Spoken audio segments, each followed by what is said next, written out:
गेल्या तासामध्ये आपण संस्थात्मक वित्त व्यवस्थेचे स्रोत हे प्रकरण पाहिलं होतं. त्या प्रकरणातील बराचसाच भाग आपण पाहिला होता. त्याच्यामध्ये वित्तपुरवठ्याचे स्रोत असतील, कंपनी कोणकोणत्या मार्गाने भांडवल गोळा करत असते ते आपण पाहिलं होतं. पण आजच्या तासामध्ये आपण प्रकरण तिसरे भाग विक्री या प्रकरणाला आपण सुरुवात करत आहोत. यामध्ये आपणाला भाग विक्रीची जी काही पद्धती असेल, भाग भांडवलाचे जे काही वर्गीकरण असेल, या गोष्टींचा अभ्यास आपणाला या प्रकरणामध्ये करायचा आहे. आपण गेल्या तासामध्ये प्रकरण 2 मध्ये कंपनीला जी काही वित्त किंवा भांडवलाची आवश्यकता असते ते भांडवल कंपनी वेगवेगळ्या मार्गाने किंवा स्रोताद्वारे उभा करत असते. त्यावेळेस आपण भांडवल संरचनेमध्ये मालकीचे भांडवल आणि कर्जाऊ भांडवल हा भाग आपण गेल्या प्रकरणामध्ये पाहिला होता. किंवा आपण गेल्या तासामध्ये वित्तपुरवठ्याचे स्रोत, कंपनी कोणकोणत्या मार्गाने भांडवल गोळा करत असते त्यामध्ये 2 प्रकार आहेत. त्यामध्ये मालकीचे भांडवल हा पहिला प्रकार आणि दुसरा प्रकार आहे कर्जाऊ भांडवल. म्हणजे असे 2 प्रकार पडतात. तर मालकीच्या भांडवलामध्ये कंपनी स्वतः त्याच्यावर कंपनीला व्याज द्यावं लागत नाही अशा स्वरूपात भांडवल गोळा करत असते. मग त्याच्यामध्ये कंपनी मालकीच्या भांडवलामध्ये भाग आणि प्रतिधारण नफा, भाग कशाला म्हणायचं हे गेल्या तासामध्ये पण आपण पाहिलेलं आहे. भाग भांडवलातील लहानात लहान हिस्स्याला भाग असं म्हटलं जातं. आणि प्रतिधारण नफा म्हणजे दरवर्षी जो काही नफा संचयित केला जातो आणि तो कंपनीला भविष्यामध्ये जर कंपनीचा वाढ करायचा असेल, विस्तार करायचा असेल, कंपनीमध्ये आधुनिकीकरण करायचं असेल तर अशा वेळेस या प्रतिधारण नफ्याचा वापर व्यवसायामध्ये केला जातो. या भांडवलावरती कंपनीला कोणत्याही प्रकारचे व्याज असेल किंवा कोणत्याही प्रकारचा लाभांश असेल किंवा कोणतीही रक्कम खर्च करावी लागत नाही. त्यामुळं हे कंपनीच्या मालकीचे भांडवल या प्रकारामध्ये मोडते. तर भागामध्ये 2 प्रकार पडतात. त्यामध्ये समहक्क भाग आणि अग्रहक्क भाग. मग अग्रहक्क भाग कशाला म्हणायचं तर सामान्य भागधारकांच्या अगोदर लाभांश वाटपामध्ये आणि कंपनीच्या विसर्जनामध्ये भांडवल परतफेडीमध्ये ज्या भागधारकांना अग्रक्रम दिला जातो त्यांना अग्रहक्क भाग असे म्हटलं जातं. तर कर्जाऊ भांडवलामध्ये कर्ज रोखे. मग कर्ज रोखा कशाला म्हणायचं? कंपनीने ज्या दस्तऐवजाद्वारे कबुली दिलेली असते की भांडवल घेतल्याची, त्या दस्तऐवजाला कर्ज रोखा असं म्हटलं जातं. किंवा कंपनी स्वतः कबुली ज्या दस्तऐवजाद्वारे देते की आपण कर्ज घेतल्याची, त्याला कर्ज रोखा असं म्हटलं जातं. मग ठेवी असेल, बंधपत्र असतील, जागतिक ठेव पावती असेल, बँकेचे कर्ज असेल, म्हणजे इतर ज्या काय बँका आहेत त्या बँकांकडून सुद्धा कंपन्या किंवा व्यवसाय संस्था त्यांना जर कर्जाची आवश्यकता असेल तर अल्प मुदतीचे, दीर्घ मुदतीचे किंवा मध्यम मुदतीचे कर्ज घेत असतात. किंवा ज्या इतर वित्तीय संस्था असतील, खाजगी संस्था असतील, वित्तीय संस्था, त्यांच्याकडून सुद्धा मोठ्या प्रमाणावरती अशी कर्ज उभारली जातात किंवा आपली भांडवलाची गरज कर्जाच्या माध्यमातून सोडवली जाते. ते तात्पुरत्या स्वरूपात घेऊन त्याच्यावरती ठराविक दराने व्याज देऊन आपल्याला जी काही भांडवल आवश्यकता आहे त्या भांडवल आवश्यकतेची गरज पूर्ण केली जाते. किंवा व्यापारी कर्ज असतील, म्हणजे अशा सर्व माध्यमांद्वारे कंपनी जर भांडवल उभारणी करत असेल तर त्याला कर्जाऊ भांडवल असे म्हटलं जातं. त्यामध्ये तुम्हाला गेल्या तासामध्ये हे पण सांगितलं होतं की बाह्य स्रोत, कंपनीने बाहेरच्या मार्गाने जमा केलेल्या निधीला बाह्य स्रोत म्हटलं जातं. तर अंतर्गत स्रोत कंपनीने अंतर्गत मार्गाने जमा केलेल्या भांडवलाला अंतर्गत स्रोत असं म्हटलं जातं. तर हा भाग आपण गेल्या तासामध्ये पाहिला होता. समहक्क भाग जी कंपनी विक्रीस काढते, समहक्क भाग आणि अग्रहक्क भाग हे भागांचे दोन प्रकार आहेत. त्या अग्रहक्क भाग आणि समहक्क भाग मिळून कंपनीचे भाग भांडवल बनते. काय बनते? भाग भांडवल बनते. तर आपणाला या पाठामध्ये विविध प्रकारचे भाग वाटप कसे केले जाते किंवा विविध प्रकारचे भाग वाटप कसे केले किंवा भागांचे वाटप कसे केले जाते हा भाग आपणाला या तासामध्ये पाहायचा आहे. तर या तासामध्ये आपण भाग भांडवलाचे वर्गीकरण कसं केलं जातं हा भाग आपण पाहणार आहोत. तर तुमच्यापुढं चार्ट आहे. त्या चार्टमध्ये तुम्ही बघू शकता किंवा तुमच्याकडे पुस्तक आहे त्या पुस्तकामध्ये बघू शकता भाग भांडवलाचे वर्गीकरण. याच्यामध्ये कंपनी ज्यावेळेस भाग भांडवल विक्रीस काढते त्यावेळेस समहक्क भाग आणि अग्रहक्क भाग मिळून कंपनीचे भाग भांडवल बनते किंवा त्याची व्याख्या विचारली भाग भांडवलाची तर समहक्क भाग आणि अग्रहक्क भाग विकून किंवा अग्रहक्क भाग आणि समहक्क भागांची विक्री करून उभारलेल्या भांडवलास भाग भांडवल असे म्हटलं जातं. तर या भाग भांडवलामध्ये सर्वात जास्त भाग हा समहक्क भागांचा असतो आणि कमी भाग हा अग्रहक्क भागांचा असतो किंवा अग्रहक्क भागधारकांचा असतो. कारण का अग्रहक्क भागांपेक्षा जास्त प्रमाणावर समहक्क भागांची विक्री केली जाते. म्हणजे यामध्ये आपणाला फरक दिसून येतो की समहक्क भाग हे जास्त प्रमाणात विकलं जातं कारण का कंपनीचं हे कायमस्वरूपी भांडवल असतं. कंपनीच्या आयुष्यात हे कधीही परत केलं जात नाही. पण अग्रहक्क भागाचे प्रकार तुम्ही गेल्या तासामध्ये पाहिलेला आहे. रूपांतर क्षमतेने असेल किंवा परिवर्तनीय असतील म्हणजे त्या प्रकारानुसार म्हणजे समहक्क भागधारकांवरती जरी लाभांश नाही दिला एखाद्या वर्षी तरी काय अडचण येत नाही. पण अग्रहक्क भागधारकांना समहक्क भागधारकांच्या अगोदर लाभांश दिला जातो कारण का अग्रहक्क भागधारकांमधून जर काही नफा शिल्लक राहिला तर त्याच्यातूनच समहक्क भागधारकांना लाभांश दिला जातो. त्यामुळं अग्रहक्क भागधारकांचं भांडवल समहक्क भागधारकांचं भांडवल हे कंपनीच्या आयुष्यात परत केलेलं जात नाही. म्हणून त्या भांडवल उभारणीमध्ये समहक्क भागांची रक्कम ही अग्रहक्क भागापेक्षा जास्त असते. तर आपल्या पुढं चार्ट दिसतोय. त्या चार्टमध्ये भाग भांडवलाचे वर्गीकरण पुढील प्रमाणे केलं जातं. त्याच्यामध्ये सर्वात वरती आहे अधिकृत किंवा नाममात्र किंवा नोंदवलेले भांडवल. मग अधिकृत भांडवल आपल्याला एक्झाम्पलमध्ये दिलेलं आहे 1,00,000 समहक्क भाग गुणुले 10 रुपये प्रत्येकी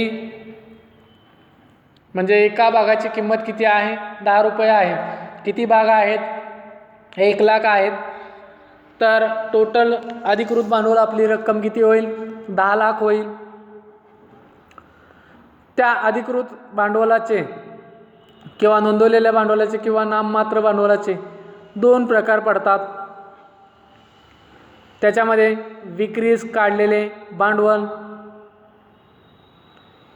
आणि दुसरा प्रकार पडतो विक्रीस न काढलेले भांडवल. मग विक्रीस किती काढलं कंपनीनं 40,000 भाग काढलेला आहे. आपण हे सविस्तर पाहणार आहोत पुढे. पण तुमच्या पुढं हा चार्ट आहे. 40,000 समहक्क भाग विक्रीस काढलं गुणुले 10 रुपये म्हणजे 4,00,000 म्हणजे 4,00,000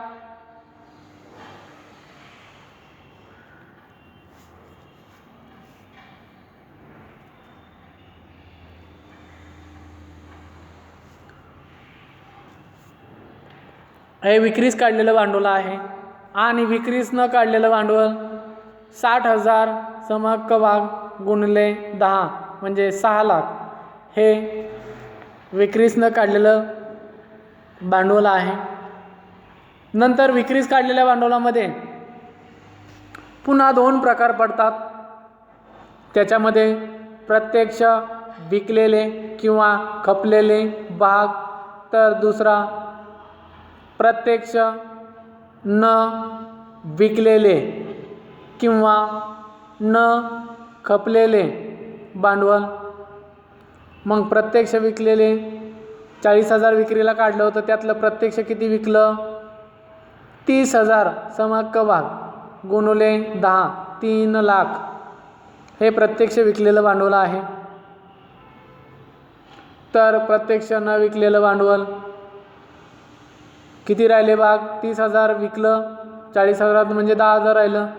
10,000 गुणिले 10 1 लाख हे प्रत्यक्ष न विकलेले किंवा न खपलेले भांडवल असल्याचं आपल्याला दिसून येतं. मग प्रत्यक्ष विकलेल्या किंवा खपलेल्या भांडवलाचे पुन्हा 3 प्रकार पडतात. त्याच्यामध्ये मागणी केलेले भांडवल, मग त्याच्यामध्ये 30,000 गुणिले 5 बरोबर 5 त्रिक 15 1.5 लाख रुपये हे मागणी केलेलं भांडवल आहे. मागणी न केलेलं भांडवल 30,000 गुणिले 4 म्हणजे 1,20,000 हे झालं मागणी न केलेलं भांडवल. आणि राखीव निधीमध्ये 30,000 समहक्क भाग गुणिले रुपये 1 म्हणजे 30,000 हे राखीव निधीमध्ये ट्रान्सफर केलेली भांडवल आहे किंवा राखीव निधीमध्ये ठेवलेलं भांडवल आहे. तर मागणी केलेल्या भांडवलाचे पुन्हा 2 भाग पडतात. त्याच्यामध्ये पहिला भाग आहे वसूल झालेले भांडवल. पहिला प्रकार आहे वसूल झालेले भांडवल आणि दुसरा प्रकार आहे वसूल न झालेले भांडवल. म्हणजे भाग भांडवलाचे वर्गीकरण अशा पद्धतीनं केले जाते. ते आता आपण भाग भांडवला संबंधी किंवा भाग भांडवलाचे वर्गीकरण हे सविस्तर मुद्द्यांच्या आधारे आपण पाहणार आहोत. त्याच्यामध्ये पहिला आकडा आहे अधिकृत किंवा नाममात्र किंवा नोंदवलेले भांडवल.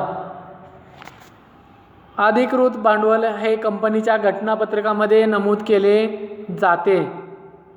कुठं नमूद केलं जातं? घटनापत्रकामध्ये. मी तुम्हाला पाठीमागं पण सांगितलेलं आहे की इयत्ता 11वीमध्ये मी सांगितलं होतं की ज्यावेळेस एखाद्या कंपनीची स्थापना होत असते त्यावेळेस त्या स्थापनेच्या वेळी कंपनीचे 2 दस्तऐवज तयार करावे लागतात, 2 कागदपत्र तयार करावे लागतात. त्या 2 दस्तऐवज म्हणजे एक म्हणजे घटनापत्रक आणि दुसरं म्हणजे नियमावली. घटनापत्रकामध्ये सहजासहजी बदल करता येत नाही, आपण पाहिलेला गेल्या वर्षी, किंवा न बदलणारा दस्तऐवज म्हणून घटनापत्रकावर पाहिलं जातं. त्यावेळेस कंपनीची नोंदणी केली जाते. त्यावेळेस घटनापत्रक हे दस्तऐवज तयार करावं लागतं आणि नियमावली म्हणजे कंपनी चालवण्यासंबंधीचे जे काही अंतर्गत नियम आहे ते त्याच्यामध्ये असतात. कंपनीचं दैनंदिन कामकाज कशा पद्धतीनं करावे या संबंधीची सर्व माहिती किंवा त्यासंबंधीचे सगळे नियमावलीमध्ये असतात. आणि कंपनीची जी काही घटना आहे, जशी आपल्या देशाची राज्यघटना आहे, त्या घटनेवरती आपला देश चालत असतो. त्याच पद्धतीने कंपनीच्या घटनेवरती किंवा घटनापत्रकावरती कंपनीचं अस्तित्व असेल किंवा कंपनी चालवली जाते. कंपनीचा जो काही उद्देश आहे घटनापत्रकामध्ये मी तुम्हाला गेल्या वर्षी सांगितलेलं आहे. घटनापत्रकामध्ये 6 कलमं आहेत. त्यामध्ये नाव कलमामध्ये कंपनीचं नाव नमूद करावं लागतं.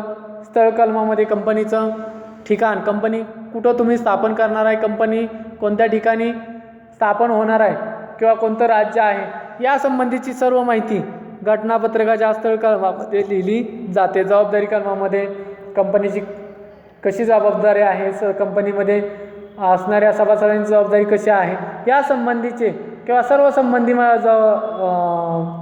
जबाबदारी स्पष्ट केली जाते.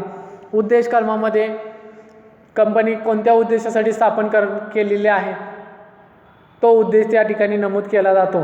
त्या उद्देशाच्या बाहेर जाऊन कंपनीला आपले कामकाज करता येत नाही. आणि संघटन कलमामध्ये कंपनीमधील जे काही संघटन रचना आहे कशा पद्धतीने असणार आहे या संबंधीची माहिती असते. तर भांडवल कलमामध्ये कंपनीचं जे काय अधिकृत भांडवल जे आता आपण बघतोय ते अधिकृत भांडवल कंपनीच्या घटनापत्रकामध्ये नमूद करावं लागतं. आणि ते कुठं नमूद केलं जातं तर कंपनीच्या घटनापत्रकामध्ये भांडवल कलम या हेडमध्ये किंवा या हेडिंगखाली कंपनीचं अधिकृत भांडवल किंवा नोंदवलेलं भांडवल, कारण का कंपनीची नोंदणी करत असताना ते भांडवल कंपनीला घटनापत्रकामध्ये नमूद करावं लागतं. कारण का कंपनी स्थापन होत असताना कंपनीची जी काही भांडवलाची आवश्यकता आहे म्हणजे भविष्यात कंपनीला भांडवल किती लागेल या संबंधीची सर्व बेरीज करून किंवा गणना करून तो आकडा निश्चित केला जातो. म्हणजे त्या रकमेपर्यंत कंपनीला भांडवल गोळा करता येऊ शकते किंवा त्या रकमेच्या आत कितीही कंपनी म्हणजे कंपनीला जशी आवश्यकता आहे त्या पद्धतीनं ती कंपनी आपलं भागभांडवल गोळा करू शकते. किंवा कंपनी कधीही सगळेच भाग विक्रीस काढत नाही. कंपनीला वाटलं की सगळंच अधिकृत भांडवल विकावं तरी विकू शकते. कारण का अधिकृत भांडवल कितीपर्यंत आहे 10 लाखापर्यंत आहे. म्हणजे 10 लाखापर्यंत कंपनीला भांडवल उभारणी करायला कोणतीही अडचण नाही. मग कंपनी पूर्णच्या पूर्ण भाग विक्रीला काढू शकते किंवा भांडवल विक्रीस काढू शकते किंवा त्याच्यातला काही भाग भांडवल विक्रीस काढू शकते. तर अशा पद्धतीनं जर कंपनीला ह्या अधिकृत भांडवलाच्या पुढं जर वाढ करायची असेल म्हणजे 10 लाखाच्या पुढं जर वाढ करायची असेल तर त्यासाठी घटनापत्रकामध्ये बदल करावा लागतो. आणि घटनापत्रकामध्ये गेल्या वर्षी आपण पाहिलेलं आहे घटनापत्रकामध्ये सहजासहजी बदल करता येत नाही. किंवा आपण हे पण पाहिले की घटनापत्रक हे न बदलणारा दस्तऐवज आहे, सहजासहजी याच्यात बदल करता येत नाही. मग अशा वेळेस घटनापत्रकामध्ये बदल करून त्याच्यामध्ये वाढ करता येऊ शकते. त्यासाठी जी काही कायदेशीर प्रोसेस आहे त्या प्रोसेसनुसार सभासदांची सभा घेऊन त्याच्यामध्ये विशेष ठराव मंजूर करून किंवा बहुमताने ठराव मंजूर करून कंपनी निर्णय घेऊ शकते.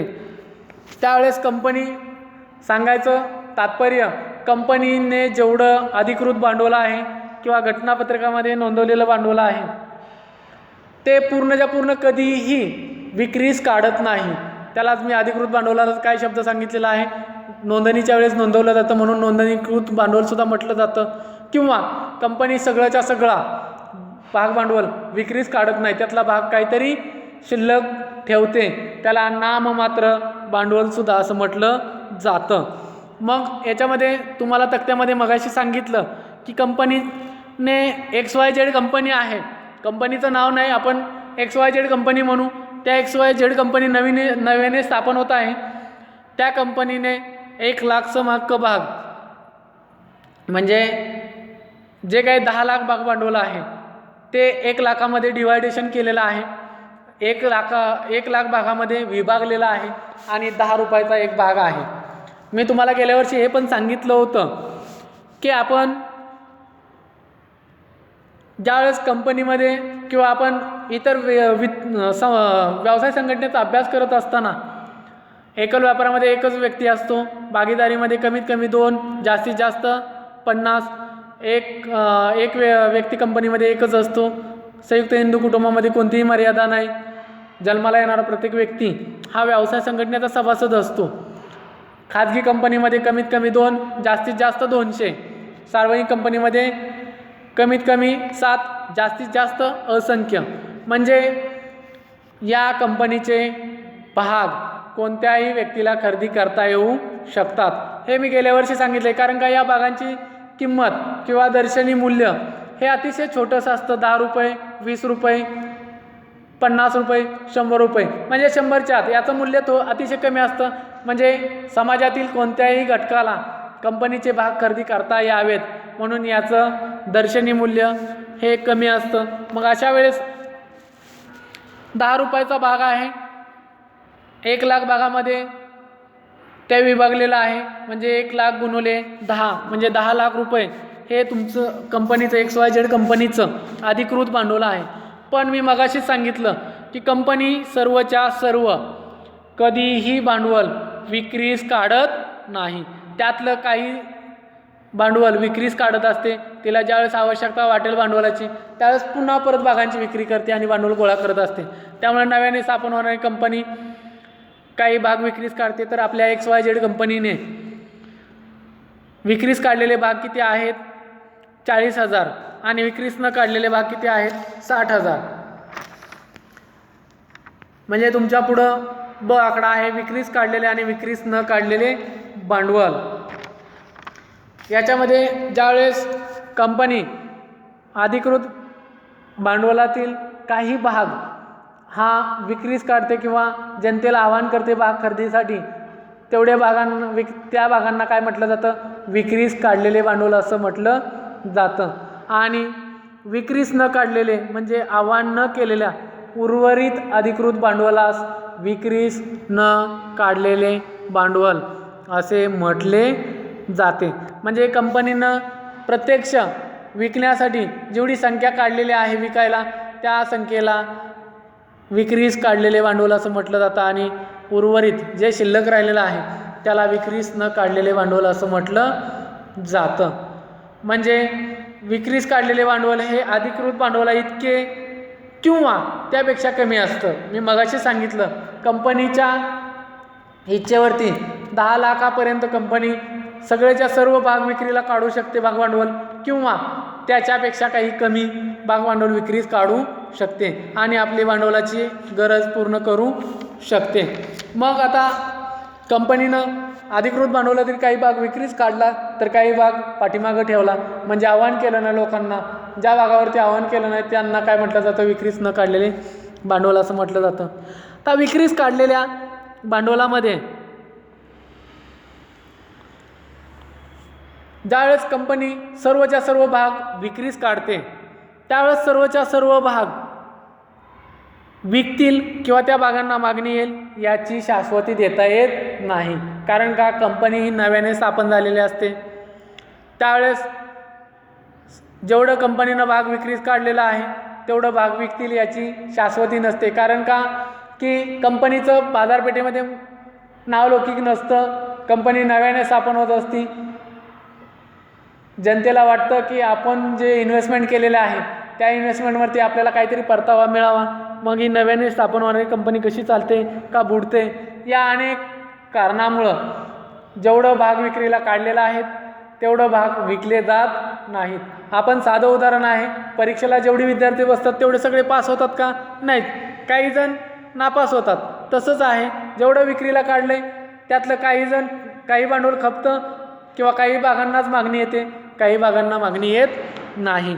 तर त्यामध्ये आता इथं आपण पूर्ण जे काही भांडवल आहे ते खरेदी होतं किंवा होत नाही, म्हणजे बाजारामध्ये त्या कंपनीच्या नावलौकिकावरती ते अवलंबून असतं। मग अशा वेळेस या कंपनीनं विक्रीस काढलं होतं किती? 40,000 भाग आणि प्रत्यक्ष विकलं किती? 30,000, म्हणजे 30,000 भागांनाच मागणी आली, 10,000 भागांना मागणी आली नाही।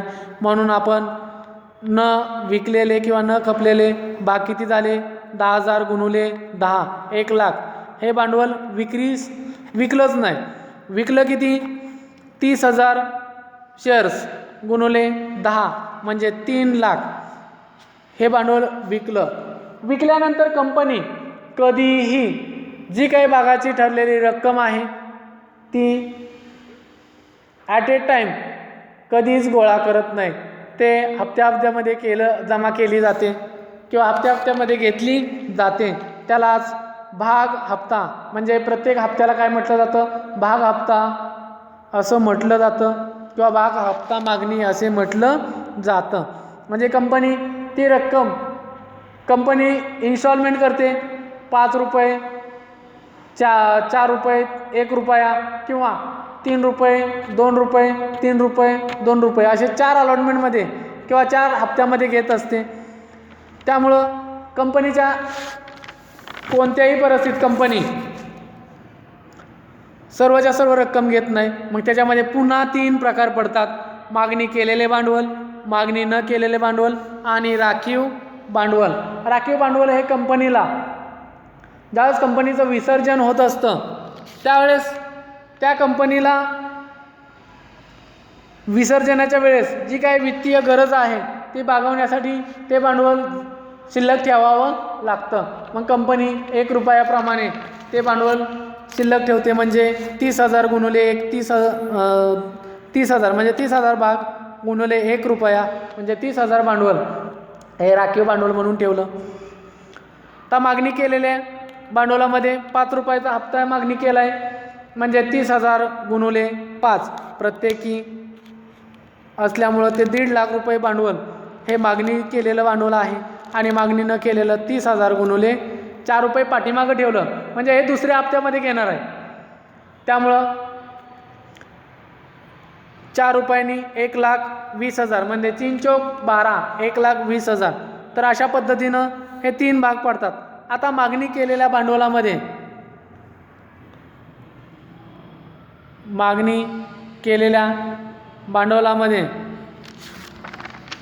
कंपनीला सर्वच्या सर्व भांडवल मिळेल याची गॅरंटी नाही. म्हणजे 5 रुपयाप्रमाणे कंपनीनं XYZ कंपनीनं हप्ता मागितल्यानंतर त्यातले 30,000 भागधारक असतील किंवा 30,000 शेअर्स असतील, ते 30,000 शेअर्स किंवा 30,000 भागधारक हे कधीही सगळेच्या सगळे पैसे देत नाहीत. कारण का, काही जण 5 रुपयाचा हप्ता भाग वाटपाच्या वेळी जमा करत असतात तर काही जण करत नाहीत. म्हणजे जेवढं मागणी केलं आहे तेवढं सुद्धा काही लोकांकडून भांडवल जमा केलं जात नाही. मग अशा वेळेस कंपनी जे काही वसूल झालेलं भांडवल आहे त्यातलं काहीतरी भागांची रक्कम किंवा त्या भाग हप्ता येतच नाही. मग असे जर XYZ कंपनीचं किती झालेत 20,000 समहक्क भाग गुणुले 5 20/5 100 म्हणजे 1 लाखच हप्ता मागणी आली. पण वसूल न झालेले भांडवल काय आहे, काही लोकांनी 5 रुपयाचा हप्ता जमा केला नाही.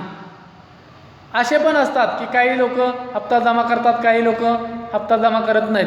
अशा वेळेस 10,000 भागधारकांनी हप्ता जमा केला नाही म्हणजे 10,000 गुणिले 5 म्हणजे 50,000 रुपये हे काय झालं, हप्ता आलाच नाही, भाग हप्ता. अशा वेळेस कंपनी ज्या भागांवरती भाग मागणी हप्ता आला आहे अशा भागधारकांना भाग वाटप करते. पण ज्या भागधारकांनी भाग मागणी हप्ता दिला नाही अशा भागधारकांचे भाग हे जप्त केले जातात. कुणाकडून? कंपनीकडून. कारण का की त्या भागावरती जी कंपनीने सांगितलेलं आहे फर्स्ट अलॉटमेंट पहिला हप्ता, त्या हप्त्यावरची रक्कम भरली नाही. वारंवार कंपनी स्मरणपत्र पाठवून त्यांना आठवण करून देऊन तरीसुद्धा भरली नसेल तर अशा भागधारकांचे भाग जप्त केले जातात आणि ते भविष्यामध्ये पुनर्विक्रीस काढले जातात.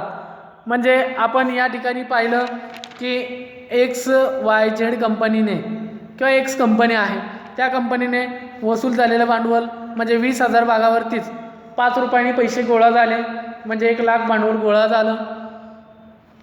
वसूल न झालेलं किती भागांवरती झालं नाही तर 10,000 भागांवरती झालं म्हणजे प्रत्येकी 5 रुपयेप्रमाणे म्हणजे 50,000. तर अशा पद्धतीनं कंपनी जर ज्या भागांवरती रक्कम आली नाही अशा भागधारकांचे भाग जप्त केले जातात. तर या तासामध्ये आपण इथंच थांबणार आहे. पुढल्या तासामध्ये आपण भाग विक्री किंवा भाग विक्रीची पद्धती हा भाग आपण पुढल्या तासामध्ये पाहणार आहोत. तर राहिलेला भाग आपण पुढच्या तासामध्ये पाहणार आहोत. इथंच थांबत आहोत.